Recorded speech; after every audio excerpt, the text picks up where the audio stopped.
Salut à tous, c'est Vic, j'espère que vous allez bien et bienvenue dans cette nouvelle review d'animé en Blu-ray. Avant de commencer, bien sûr, je tiens à vous remercier de vos retours sur la première vidéo. Ça m'a fait vraiment chaud au cœur, j'ai vu que ça plaisait quand même. Évidemment, bien sûr, vu que ma chaîne est assez orientée Pokémon à la base, vous allez me dire « Ouais, mais tu fais pas beaucoup de vues ». Mais c'est pas ce que je cherche, moi ce que je veux, c'est surtout proposer du contenu et que des gens qui cherchent ce type de contenu puissent le trouver. Donc c'est le plus important pour moi. Et vu les retours qu'il y a eu sur le premier épisode de review, ça m'a fait vraiment plaisir et je vois que quand même les gens sont quand même assez intéressés par ce qui se passe dans l'animation japonaise. Aujourd'hui, on va faire la review du coffret Prestige de All the Anime de Ghost in the Shell Standalone Complex. Alors, c'est un coffret qui est assez important pour All the Anime parce que Ghost in the Shell, c'est une grosse licence, c'est quelque chose qui pèse énormément dans l'animation japonaise. C'est le genre d'œuvre, tu vois, qui est tellement importante que tu es obligé de faire un travail de qualité, vraiment aussi bien dans le coffret que dans la vidéo, quand bien sûr tu as le matos nécessaire. Évidemment, on reviendra plus tard sur ce que je dis, mais vous allez comprendre plus tard. Donc du coup, pour remettre un peu dans le contexte,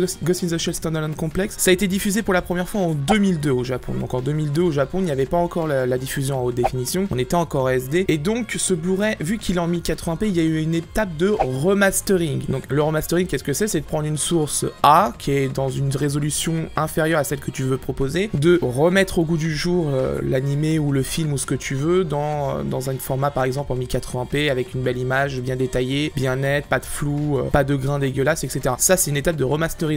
C'est ce qui a été fait sur Ghost in the Shell justement parce que c'était nécessaire parce que les supports d'époque n'étaient pas non plus d'une qualité rare. La seule source qu'il y avait à l'époque, hormis la diffusion télé, c'était le DVD qui était en 480i.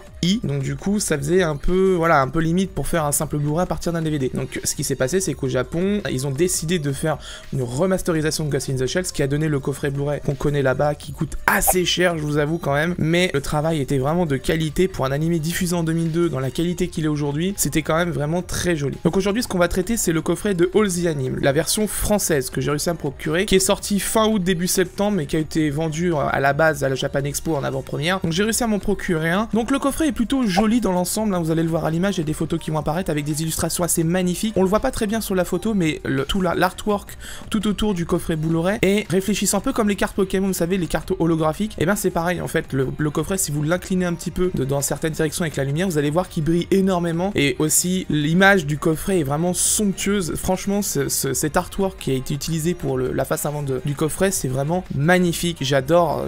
Le Major de toute façon a tellement la classe dans l'animé, donc voilà. Pour moi, ma Major, c'est un des persos les plus emblématiques au niveau féminin. Donc du coup, coffret très joli. À l'intérieur, on retrouvera les 12 disques Blu-ray du coup de la série, hein, qui comprennent donc les deux saisons, Ghost in the Shell Standalone Complex et Ghost in the Shell Standalone Complex saison 2. Les 3 OAV, hein, bien sûr, ça c'est un classique. Les OAV qui n'étaient pas dispo de mémoire dans la version DVD de Biz, ils y sont dans cette version. Alors pas de coffret avec le film Solid State Society. J'expliquerai pourquoi à la fin de la vidéo, parce qu'il y a eu une petite méconnaissance au niveau des droits de ce film en Europe, donc du coup on expliquera ça à la fin pourquoi il n'est pas présent. À l'intérieur, on a aussi du coup un énorme livret dit Access de 144 pages avec dedans les artworks des personnages, des paysages, des bâtiments, etc. Des Tachikoma qui sont les petits robots qu'on trouve dans la série qui sont tout mignons, tout adorables. Un récapitulatif de ce que représente le cyberpunk au Japon, c'est très intéressant d'ailleurs, je vous invite vraiment à le lire si vous achetez le coffret Blu-ray de Ghost in the Shell. Un récit qui retrace le parcours de Shiro Masamune, l'auteur de Ghost in the Shell, qui est très intéressante, je vous invite vraiment aussi à la lire, qui est vraiment cool. Il y a aussi du coup la chronologie de Ghost in the Shell, aussi bien en production, mais aussi au niveau de l'histoire, ce qui est une première d'ailleurs, parce que ça n'a jamais été fait dans les coffrets français. Là, on a vraiment la chronologie de Ghost in the Shell telle qu'elle est normalement, aussi bien en manga et aussi en animé, c'est-à-dire que la frise, vous allez voir à l'image, retrace vraiment aussi bien en production qu'en histoire, comment il faut regarder Ghost in the Shell. Donc c'est plutôt intéressant si vous voulez commencer un marathon Ghost in the Shell, de regarder cette frise, qui est plutôt intéressante, parce que quand même,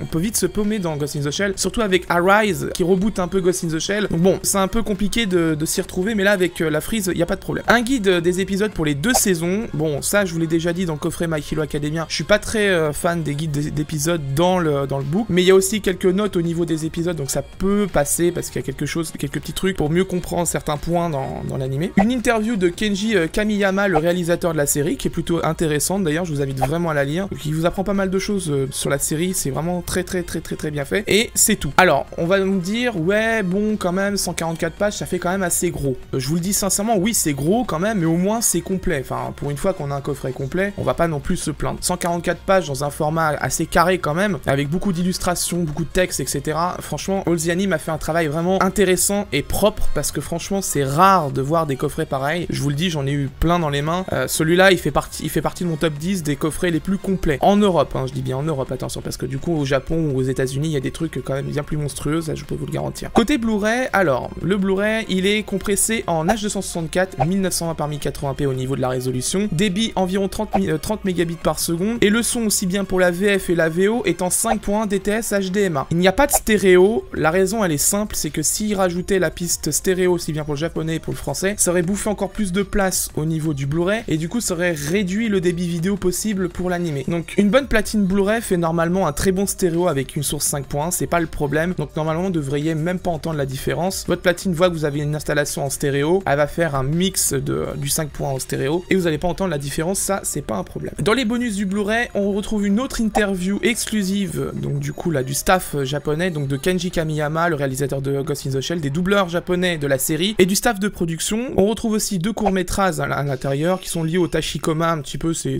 des petits trucs qu'on trouve aussi sur Ghost in the Shell Arise, je ferai la review plus tard de toute façon. Les bandes annonces d'époque, les spots de pub de l'époque, le générique en crédiless, alors le générique en crédiless on en parlera un petit peu après, mais il y a quelques soucis dessus quand même. Donc voilà, donc c'est un peu complet, il y a pour une fois, c'est assez rare quand même dans les coffrets français, de l'interview du staff japonais, c'est vachement cool quand même parce que ça c'est quelque chose qu'on voit de moins en moins souvent dans les coffrets Blu-ray. Là ça a été fait, en même temps c'est un coffret dit prestige, on est là vraiment pour avoir de la qualité et du contenu, on le voit déjà avec le livret Access, c'est quand même bien rempli, le Blu-ray l'est aussi, c'est pas le problème, là-dessus All The Anime a fait le travail comme il faut. Maintenant on va parler de la qualité du Blu-ray en lui-même, et là je vous avoue que je suis resté un peu sur ma faim. Alors déjà, avant de commencer, je vais vous expliquer un problème lié en audiovisuel, vous allez comprendre tout de suite, c'est quelque chose qui peut s'appliquer si vous êtes youtubeur ou faites des courts-métrages ou quelque chose comme ça, à vos vidéos à vous allez comprendre pourquoi. Dans l'industrie japonaise, plus particulièrement dans l'animé, quand on produit un animé, en général on le produit en 12 bits, c'est-à-dire une profondeur de couleur de 12 ou 10 bits, en général c'est ça. Le problème c'est que quand vous faites un Blu-ray ou un DVD, la profondeur de couleur maximum actuellement c'est 8 bits. Donc vous allez vous dire, bah c'est pas grave, tu transformes ça en 2 secondes, tu fais conversion avec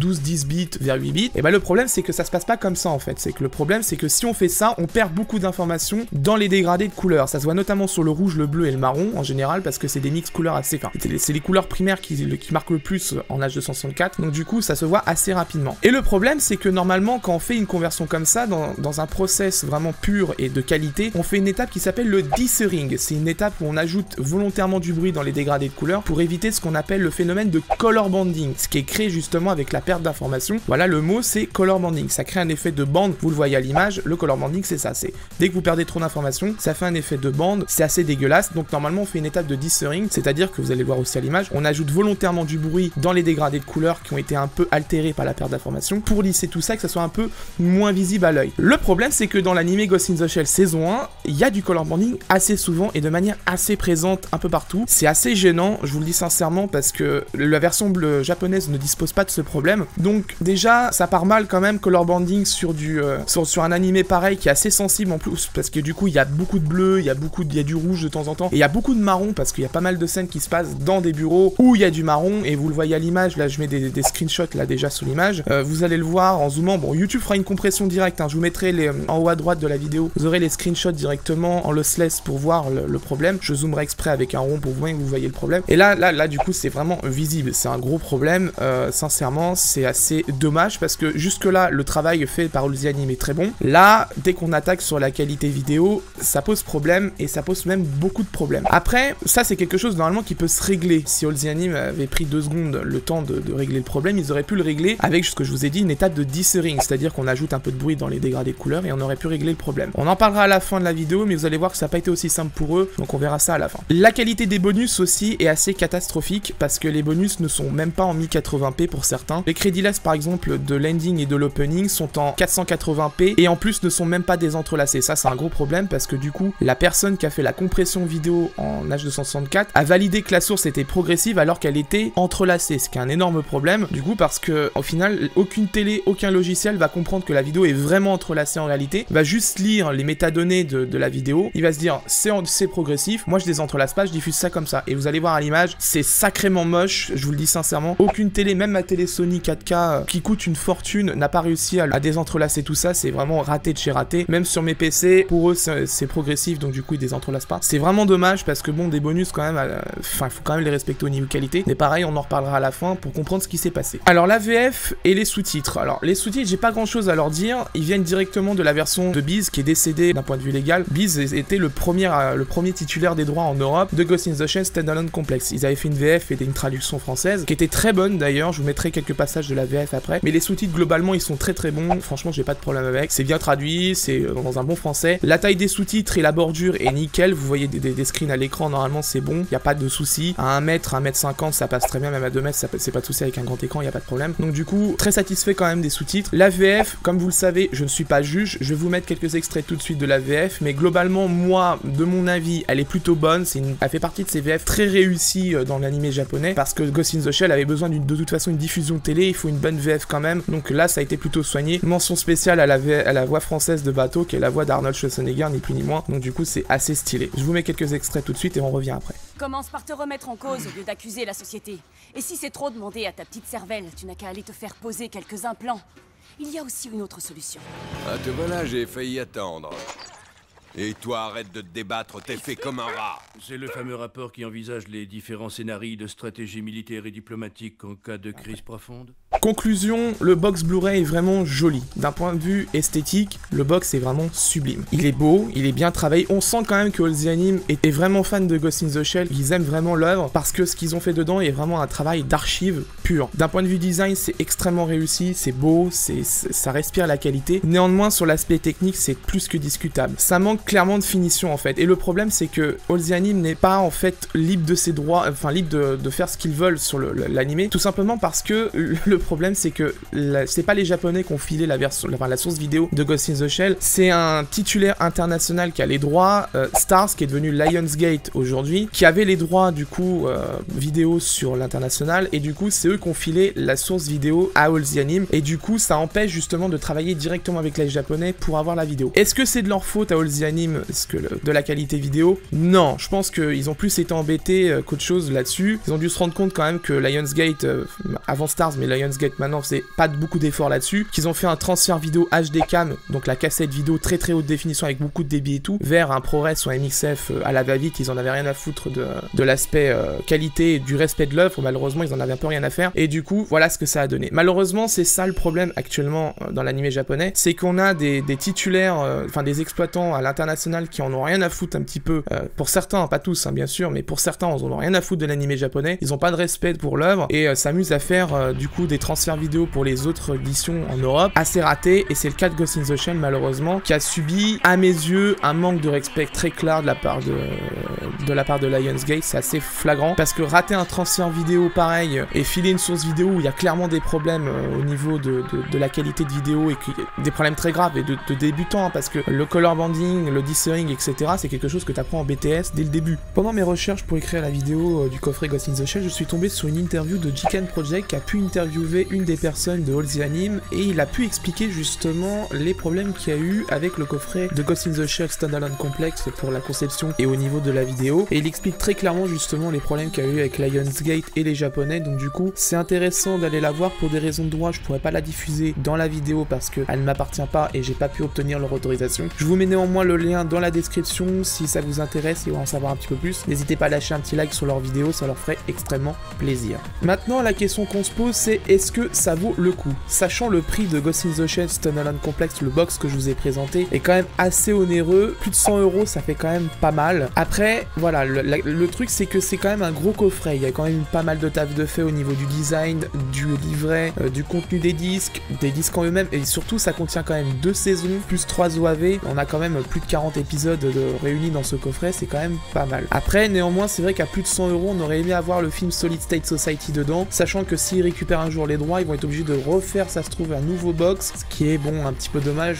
Voilà, on serait obligé de revendre l'ancien box pour le nouveau, ou alors qu'ils nous fassent un petit box exprès pour le film si jamais ils les récupèrent. Donc voilà, plus de 100 €, donc 115 € à l'heure où je vous parle normalement. Ça fait cher pour les jeunes qui aiment Ghost in the Shell, mais c'est pas cher par rapport au contenu. Sincèrement, j'ai vu des coffrets Blu-ray beaucoup plus chers. Il y a qu'à voir au Japon, le coffret il coûte à peu près, la saison 1 il coûte plus de 200 €, donc du coup ça fait assez mal balle aux fesses, je vous le dis. Donc voilà, donc là pour à peu près 115 €, on a quand même 2 saisons, 3 OAV, un livret qui est vraiment complet, un box très bien designé. Certes, il a des soucis au niveau qualité, le Blu-ray, mais bon, voilà. Si t'es fan de Ghost in the Shell, de toute façon, tu achèteras, quoi qu'il arrive, le coffret. Ça, c'est sûr et certain. Pour les autres, si jamais l'anime est disponible sur Netflix, n'hésitez pas à le regarder si vous n'avez pas envie d'investir une somme pareille. Mais pour les vrais fans hardcore de Ghost in the Shell, foncez, c'est quand même un beau coffret et il en vaut vraiment la peine malgré les problèmes. Voilà, c'est la fin de cette vidéo. J'espère qu'elle vous a plu. N'hésitez pas à lâcher un énorme pouce bleu. Cette vidéo a été très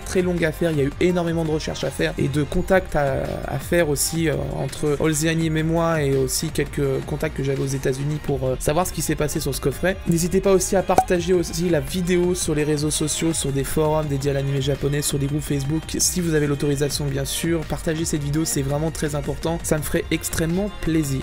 N'hésitez pas aussi à commenter dans les espaces de commentaires de la vidéo, je réponds à tout le monde. Si vous avez la moindre question, n'hésitez surtout pas, je répondrai quoi qu'il arrive à tout le monde. Moi je vous dis à la prochaine et d'ici là, portez-vous bien. Ciao.